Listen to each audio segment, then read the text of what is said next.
আমাদের দেশের মধ্যে অনেক ওহাবীরা বলেন রাসূলের স্মরণ যদি নামাজের মধ্যে হয়, রাসূলের খেয়াল যদি তোমার নামাজের মধ্যে আসে, তাহলে তোমার নামাজ ভঙ্গ হয়ে যাবে, তাহলে তোমার নামাজ চলে যাবে। রাসূলের খেয়াল নামাজের মধ্যে আসা গরুগাদার খেয়ালের চাইতেও খারাপ। নাউজুবিল্লাহ। এগুলা কারা? গুস্তাখে রাসূল যারা, রাসূলের দুশমন যারা, তারা বলেন আমার রাসূলের খেয়াল নামাজের মধ্যে আসলে গরুগাদার খেয়ালের চাইতে খারাপ হবে।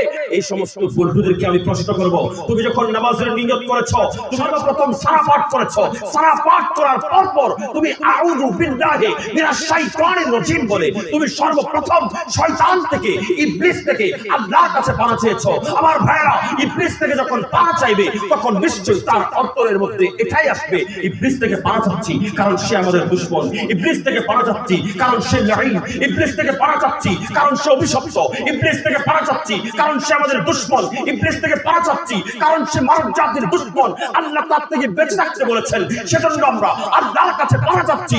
আউযু বিল্লাহি মিনাশ শাইতানির রাজিম। কথা বলেন ঠিক না ঠিক?